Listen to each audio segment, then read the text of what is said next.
नमस्कार, आप देख रहे हैं सच श्यामला न्यूज़ चैनल। इधर सरकार की तरफ से कुछ ऐसी बातें हुई हैं, कुछ ऐसे फैसले लिए गए हैं जो बेहतर कह सकते हैं। जैसे पीएमओ का नाम बदलना, केंद्रीय सचिवालय का नाम बदलना, साथ ही सभी राज्यपाल के रहने का जो भवन था, राज्यपाल भवन जिसको, उसे भी बदलना, उसके भी नामकरण करना, यह भारत के विकास का एक कदम कहा जा सकता है। देश के करेंसी जो है वो 1947 के तुलना में अगर आज करें तो 47 के समय में $1 ₹1 के बराबर था, यानी ₹1 बराबर $1। आज जिस समय हम यह समाचार संकलन कर रहे हैं, उस समय $1 का कीमत ₹90.12 है। और भारत के वर्तमान शासक जब गुजरात के केवल शासक थे तो कहा करते थे कि उसी देश का करेंसी गिरता है जिस देश का प्रधानमंत्री गिरा हुआ होता है। ऐसी कई बातें हैं। अभी एक विवादित ऐप आ गया है कि संचार साथी, सभी मोबाइल कंपनियों को कहा जा रहा है कि आप उसमें डाल करके ही लोगों को भेजें, बेचें। वो संचार साथी अपलोड लोग नहीं करना चाह रहे हैं, मोबाइल कंपनी वाले। क्या कमी है उसमें? कुछ लोग कह रहे हैं कि जो उपभोक्ता होंगे उनके निजी बातें, निजी चैटिंग, निजी जो उनके मोबाइल में गैलरी में होंगे वो सब सरकार के नज़र में होंगे, यानी निजता का हनन हो सकता है। ऐसे लोग आशंका जाहिर कर रहे हैं। ये तो केंद्र सरकार की बात है।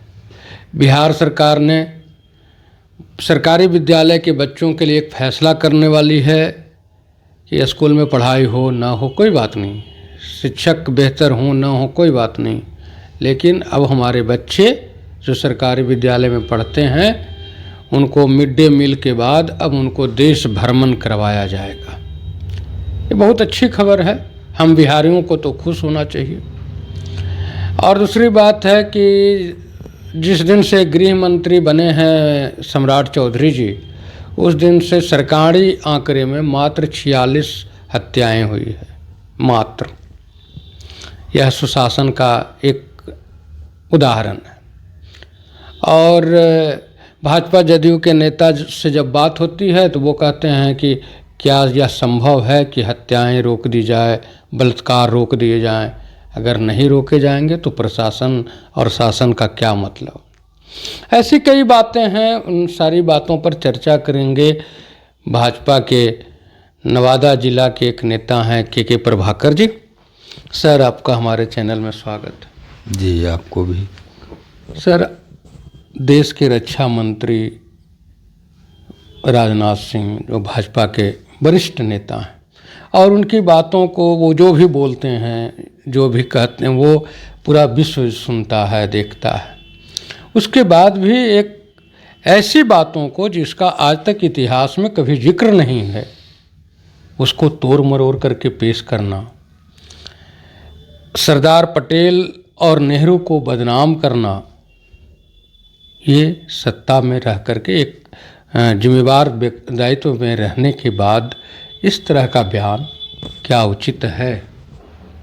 इस तरह की बयान में जहाँ तक बात है, हम इसलिए ज़्यादा कुछ नहीं कह सकते कि इसकी सत्यता की जांच मैंने नहीं किया।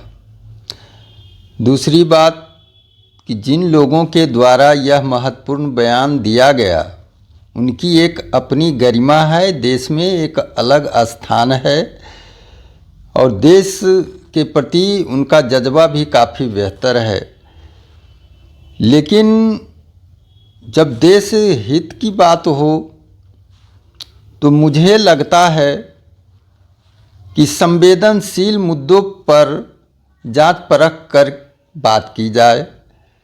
और मैं जैसे कि बता चुका हूं कि इसकी आंतरिक सत्यता क्या है यह मैं नहीं कह सकता, लेकिन उन सारी चीज़ों का पटाक्षेप हो चुका है।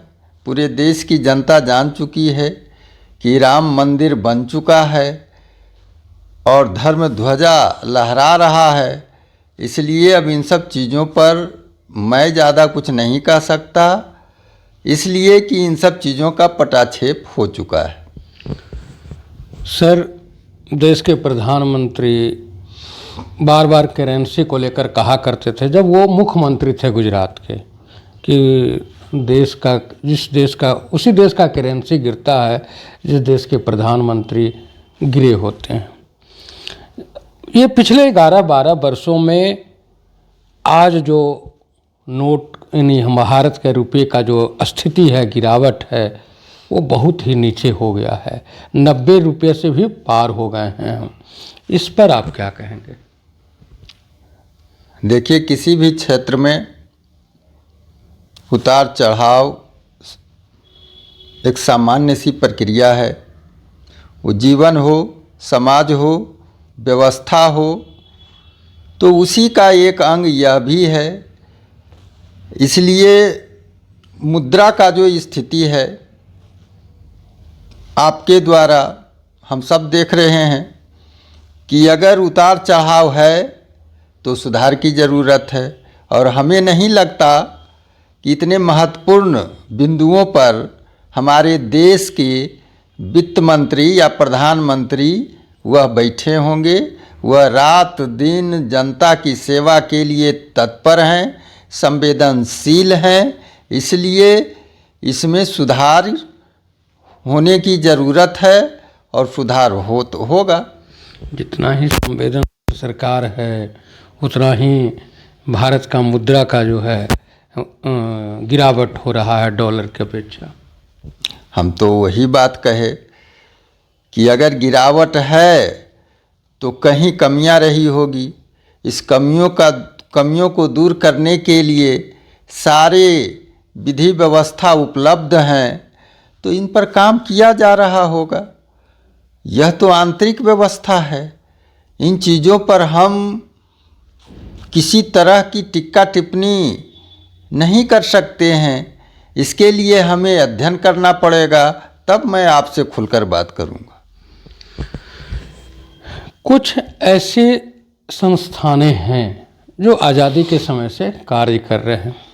जैसे में पहले एक योजना आयोग हुआ करता था, माननीय मोदी जी के आने के बाद वह नीति आयोग हो गया।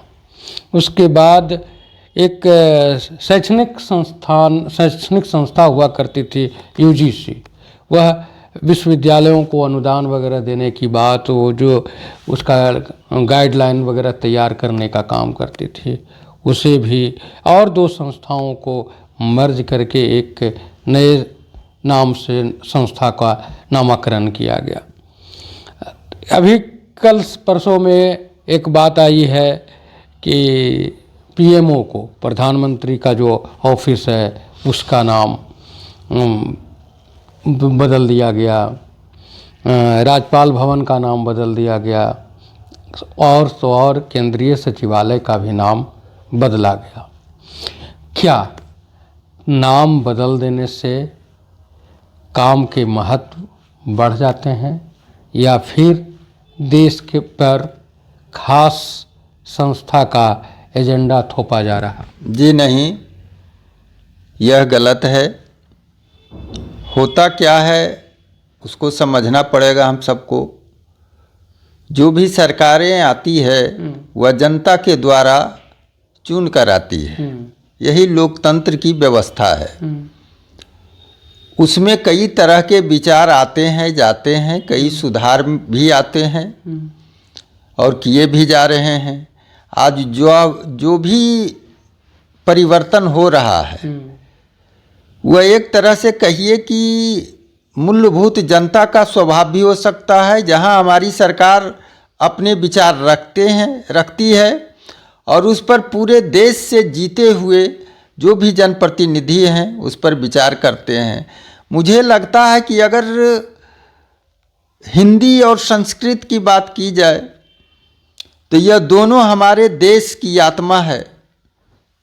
और संस्कृत को जैसा कि प्राकृतिक भाषा माना गया है, जितने भी वेद पुराण श्लोक जितने भी हैं सब संस्कृत भाषा में हैं, जो ईश्वर भाषा की उपाधि दी जाती है इतिहास में।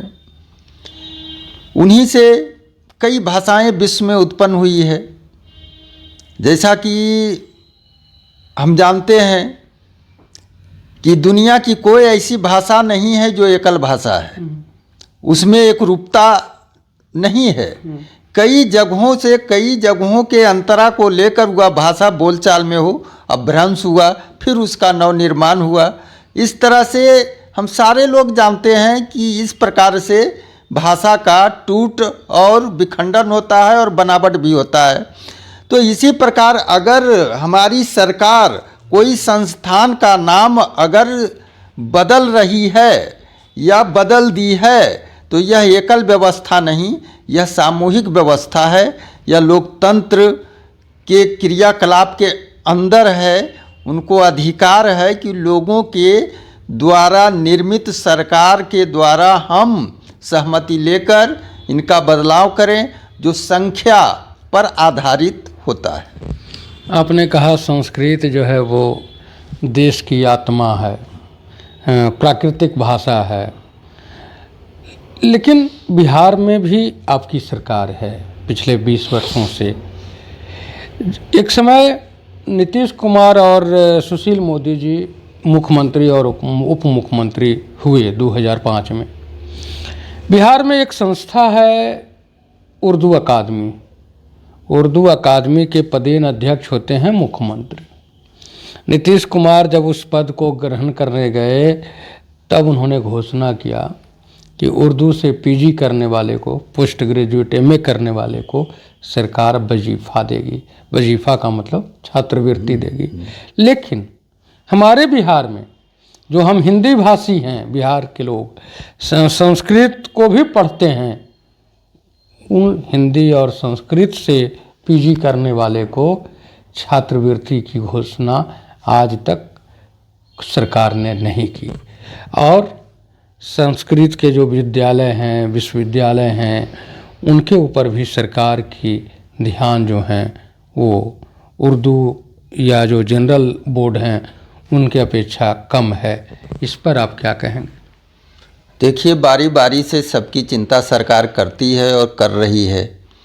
जैसा कि आपने अभी खुद यह बात रखी कि उर्दू विद्यालय में जो भी हैं अल्पसंख्यक समाज के जो पठन पाठन करते हैं उनके लिए छात्रवृत्ति की व्यवस्था की गई है। तो इसी प्रकार अब उसका भी काम होगा, चल रहा होगा। मैं पूरे विश्वास के साथ कहता हूँ, इसमें कहीं किसी प्रकार का विरोधाभास नहीं है।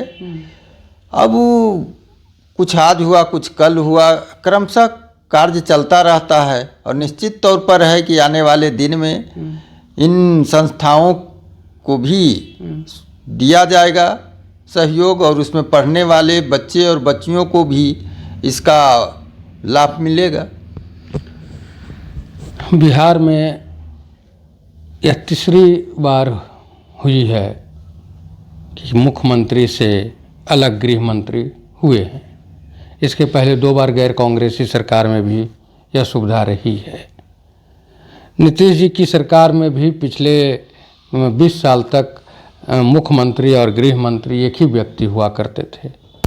इस बार 2025 में गृह मंत्री अलग हुए हैं, लेकिन जिस समय से गृह मंत्री का पदभार संभाले हैं उनके हाथ में प्रशासन है। लगातार 10-11 दिन की जो सरकारी आंकड़े हैं वो हत्याओं की बढ़ रही है। इस पर क्या कहेंगे आप?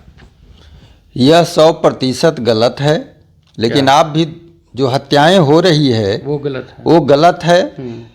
जैसा कि आप देख रहे हैं कि जिस दिन से सरकारें बदली है, नई सरकार बनी है, नई सरकार गठन हुई है, तो उस दिन से बहुत तीव्र गति से डबल इंजन की सरकार जो है हर क्षेत्र में वह कार्य करने के लिए प्रारंभ कर चुकी है। पहले से भी कार्य करते आ रही है। 20 साल से, अगर 20 साल से कार्य नहीं करती तो जनता हमारी सरकार को क्यों चुनती। जी जी। अब बात रह गई हत्याएं की, तो आप हम सब एक बिहार के निवासी हैं, अच्छे समाज में रहते हैं, जिसमें शहर भी है और ग्रामीण इलाके भी हैं। अब परेशानी क्या है ये हम सब लोग जानते हैं कि कौन कहाँ किस स्थिति में किस विचारधारा से क्या सोच रहा है, इस पर नियंत्रण परमात्मा का ही नहीं होगा तो किसी आत्मा और व्यक्ति का कैसे होगा। आप कैसे जानिएगा कि हमारे दिल में क्या चल रहा है, आपके दिल में और सामने वाले के दिल में क्या चल रहा है। तो इसी तरह की व्यक्तिगत घटनाएं हैं। इस व्यक्तिगत घटनाओं को रोकना अपने व्यक्तिगत विचारधारा से संभव है। आप खुद, हम जब खुद बेहतर हो जाएंगे, मानव हो जाएंगे, तब हत्याएं रुकेगी। जब हमारे अंदर की दानवता मानवता पर हावी हो जाएगी तो चाहकर भी हत्याएं रोकना संभव नहीं है। ये तो धार्मिक बातें हो गई। जी नहीं, धार्मिक बातें नहीं। हर व्यक्ति के हृदय में दो विचारधारा है, एक मानवता, एक दानवता, और वो मुझ पर सोच होता है, हम पर निर्भर करता है कि हम मानवता को प्राथमिकता देते हैं कि दानवता को प्राथमिकता देते हैं। तो जब तक इन चीज़ों पर हम आत्मचिंतन नहीं करेंगे, एक मानव की मूल्य परिभाषा, मूल्य जरूरत क्या है, जब पर हम गंभीरता से इस पर अध्ययन नहीं करेंगे, मुझे नहीं लगता है कि जहाँ स्वार्थ ही सब कुछ हो वहाँ हत्याएं कम या ज़्यादा होती रहेगी। फिर प्रशासन का क्या मतलब? प्रशासन को जानकारी होगा, प्रशासन का जानकारी होगा तब जाकर उस पर नियंत्रण होगा। और जहाँ भी होता है नियंत्रण कर रहे हैं, उसको सजाएं मिल रही है कानून के द्वारा। तो जो हकीकत है, हम सिर्फ किसी को खुश करने के लिए हम हल्की बात कर दें, ये मेरे बस की चीज़ नहीं है। जो हमने इस उम्र में जो देखा, समझा, जाना, परखा, मैं उन्हीं चीज़ों को रख सकता हूँ और इसी के द्वारा रख रहा हूँ कि जब तक हर लोग बेहतर नहीं होंगे तब तक व्यवस्था पूर्णतः बेहतर नहीं हो सकती है। नालंदा जिला के रहुई प्रखंड में एक ही प्लॉट पर कुछ पासवान जो महादलित परिवार के हैं, कुछ कुर्मी परिवार के लोग रह रहे थे। पासवान समाज के लोगों का आरोप है कि केवल पासवान समाज के घरों को बुलडोज़र से तोड़ा गया, जबकि कुर्मी लोगों के घरों को तोड़ा नहीं गया। ऐसा भेदभाव नीतीश सरकार में कैसे संभव हो गया? जी नहीं, न संभव है न संभव होगा। अब जिन लोगों ने इस संदर्भ में जो बात रखी है, अब तो वहाँ के प्रशासन ही उसके जांच परख करेंगे, वहाँ के सीओ ही जांच परख करेंगे कि वास्तविकता इस ज़मीन की स्थिति क्या है, इनका पेपर क्या है। किसी भी मुद्दे पर हम व्यवहारिक रूप से अच्छा बुरा कह सकते हैं, लेकिन जब ज़मीनी विवाद हो तो जब तक उस पेपर की जानकारी ना हो तब तक किसी को भी उस पर टिक्का टिप्पणी करने से बचना चाहिए। सरकार में हर जाति, हर धर्म का सहयोग रहा है सरकार बनाने में। तो ये बात जो विरोधी उछालते हैं तो उनका कहीं तो कुछ अब बचा नहीं है। जिनका घर टूटा उन्होंने ही कहा है सर। ठीक है, वो अगर बोले हैं तो उन्हें जानकारी का अभाव होगा। पड़ोस में रहने से एक दूसरे के प्रति ईर्ष्याएं होती है, ये कोई नई बात नहीं है। लेकिन मुझे नहीं लगता है कि इस तरह की बात हमारी सरकार में आज तक आई है और आएगी। इसलिए मैं इन बातों को मैं किनारे करता हूँ कि उनकी जो यह बात है उनको पहले वहाँ की ज़मीन की वस्तु स्थिति समझनी चाहिए, तब किसी पर दोषारोपण करनी चाहिए। एक तरफ जैसे ही सरकार बनी बिहार में, मतलब 2025 में, वैसे ही एक समाचार फैला आग की तरह कि पूरे बिहार में बड़े स्तर पर संयोजक मनोनीत किए जाएंगे और सभी रजिस्टर्ड मठ मंदिरों में सत्यनारायण स्वामी का पूजा कराया जाएगा। एक तरफ सरकार पूजा कराना चाहती है सरकारी पैसों पर, और दूसरे तरफ जो पार्टी के सरकार है उन्हीं पार्टी के नेताओं पर आरोप है। अभी हम चंद घंटा पहले नारदीगंज प्रखंड के, जो आपके ही जिला के हैं नवादा का, वहाँ के हड़िया गांव में कुछ ग्रामीणों के कहने पर गए थे। वहाँ के लोगों का कहना है कि एक नेता हैं बीजेपी के कृष्णदेव सिंह, जो हड़िया के एक पुराने मंदिर की ज़मीन को 22 एकड़ ज़मीन को 35 साल से कब्जा किए हुए हैं। और जब ये लोग धार्मिक न्यास बोर्ड में गए तो वहाँ उस समय तत्कालीन अध्यक्ष जो हैं वो कुणाल साहब थे, स्वर्गीय कुणाल साहब। उन्होंने कहा कि गांव-गांव में जाकर के इस मुद्दे को सोल्व करना संभव नहीं है, ऐसा वो ग्रामीण बता रहे थे। क्या इस तरह के जो हमारे मठ मंदिर कब्जा हैं, अयोध्या में मंदिर बना, इसकी पूरी धूम रही, कृष्ण मंदिर बनने की बात होगी उसकी पूरी धूम है। प्रयागराज में 2026 में माघ मेला लगने वाला है, उसकी तैयारी जोरों पर है। लेकिन बिहार में 90% मठ मंदिरों की स्थिति जर्जर है, उसके सुध लेने वाला कोई नहीं। वह खेवनहार का इंतज़ार कर रही है, वह अहिल्या की तरह पत्थर बने हुए राम के इंतज़ार में हैं। उनके लिए राम कब आएंगे? राम सदा यहाँ कन-कन और जन-जन में विद्यमान हैं। वो तो दुनिया को लाते हैं, उनको लाने वाला कौन होता है? उनको लाने के लिए तो मोदी जी के लिए कहा गया कि मोदी जी ने राम को लाया है। ये भाव है। अच्छा, भाव है। ये गीतों का भाव है जिनकी चर्चा आप हृदय से कर रहे हैं, करना भी चाहिए। नहीं, मैंने तो सवाल उठाया है कि यहाँ के बिहार के मठ मंदिरों के खेवनहार कौन? खेवनहार सरकार होगी। जब हम संवैधानिक व्यवस्था में हम जीवन जीते हैं तो हमारा मालिक संविधान होता है, हमारा देख रेख संविधान करता है, उनकी व्यवस्थाएं करती है। आप जिन चीज़ों की चर्चा कर रहे हैं, मैं इसके पहले भी कई प्रश्न में बोला कि जब हम उस मुद्दे को जानता नहीं, आपके द्वारा जानकारी मिल रहा है। अब वस्तु स्थिति अपनी बात रखने के लिए हमें वहाँ की सत्यता को परखना होगा, वहाँ के जिम्मेवार लोगों से। प्रभाकर जी, आप विश्व के सबसे बड़ी पार्टी और वो भी सनातनवादी पार्टी के एक जिम्मेवार व्यक्ति हैं, जिम्मेवार नेता हैं, और आपको अगर अपने क्षेत्र के, अपने ज़िला की इन बातों की जानकारी नहीं हो तो यह तो दुखद है सर। जी हाँ, दुखद है। मैं क्षमा चाहता हूँ, इसमें कोई अतिशयोक्ति नहीं है। इसलिए कि हम संगठन का व्यक्ति हैं, हम प्रतिनिधि नहीं हैं। जो मुझे काम दिया गया उसमें ये मंदिर भी है। आपने बहुत अच्छी बात कही। मैं आपको बता देता हूँ कम शब्दों में कि बीच में हम गोविंदपुर विधानसभा का संयोजक भी हूँ, उसका भी दायित्व है।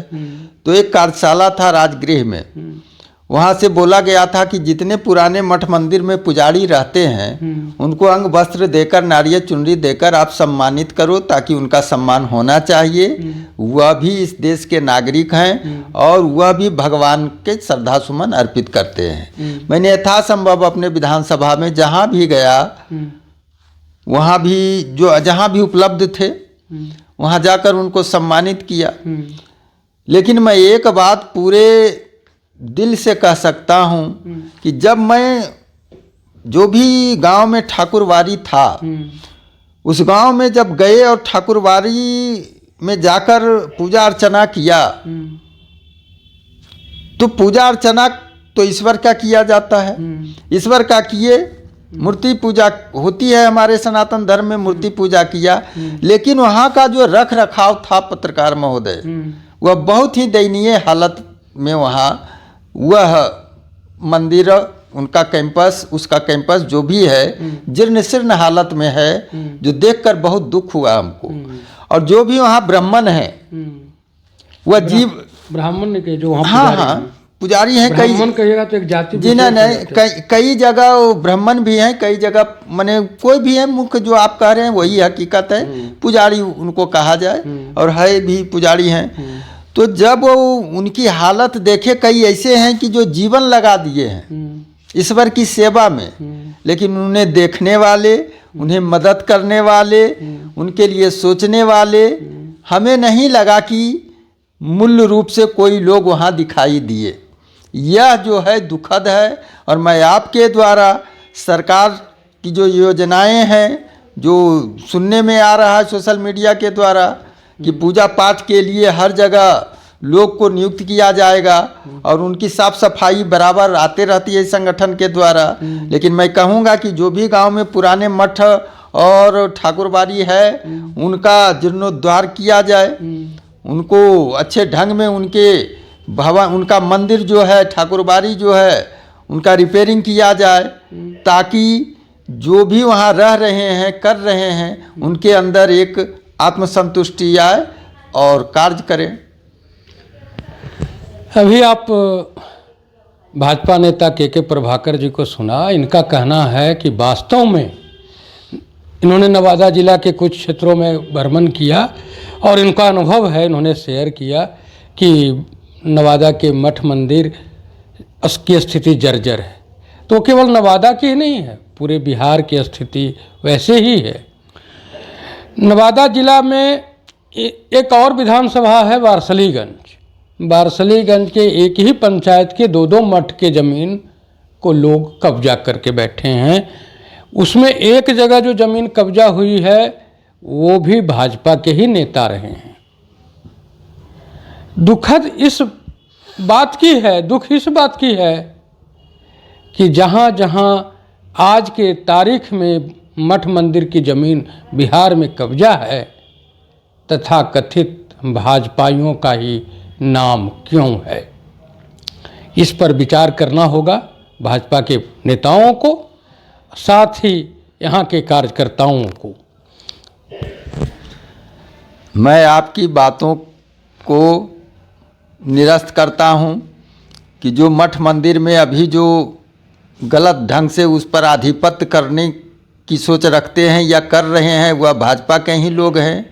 भाजपा के लोग राष्ट्रभक्त होते हैं, वह राष्ट्र के लिए सब कुछ समर्पित कर देते हैं, और जो भी जहाँ भी इस हाल में अगर कर रहे हैं तो मैं साफ कहता हूँ कि वो हमारे न तो पार्टी के लोग हैं, न ही वो देश के लिए शुभचिंतक हैं, वो अत्याचारी हैं। वो जितने भी लोग हैं उन पर कार्रवाई होनी चाहिए, चाहे वह अपना हो पराया हो। अपराधी किसी का नहीं होता, अपराधी अपराधी है। ऐसे लोग हमारी पार्टी का हिस्सा नहीं हो सकते हैं।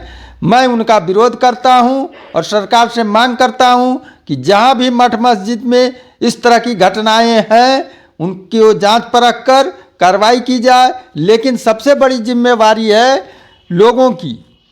लोग आवाज़ तो उठाते हैं गांव गली और घर चौराहे पर, लेकिन जब आवाज़ का सामना और सरकार जब उनसे संवाद करती है तो आगे आना नहीं चाहते हैं। भाई मेरे, मैं कहना चाहता हूं कि जितना संविधान आपको अधिकार दिया उतना मुझको अधिकार दिया। सरकार सबकी है, सरकार एक पार्टी और व्यवस्था की नहीं है, सरकार जनता की होती है लोकतंत्र में। और इसलिए आप लोग जहां भी जो भी इस अवस्था में मंदिर के साथ किया जा रहा है, आप अपनी आवाज़ सरकार तक बुलंद कीजिए। आपका मंदिर सुरक्षित है, सुरक्षित रहेगा।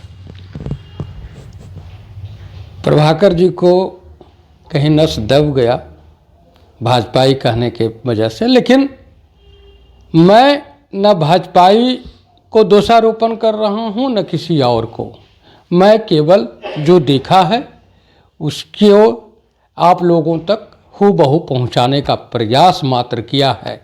जैसे उदाहरण के तौर पर मैंने बताया ही नारदीगंज का हड़िया, बारसलीगंज का सौर पंचायत, ऐसे बारसलीगंज नगर परिषद, ऐसे कई उदाहरण हैं। अब बात को लंबा खींचना उचित नहीं है। बाकी आप खुद समझदार हैं, सनातनियों जागिए, जाग कर अपने अधिकार को सरकार से ही नहीं धर्म को बचाने का भी प्रयास कीजिए। केवल किसी जगह बयान दे देने से, किसी जगह विरोध जता देने मात्र से हमारा जो भी मठ मंदिर कब्जे में है वह नहीं बचेगा। हमारा जो पैसा लगातार गिरता जा रहा है वो नहीं बचेगा। उसके लिए बुद्धिजीवियों को आगे आना होगा, चाहे वो भाजपाई हों, कांग्रेसी हों या जो भी हों। सर, आप जो समय दिए उसके लिए धन्यवाद। जी, आपको भी धन्यवाद।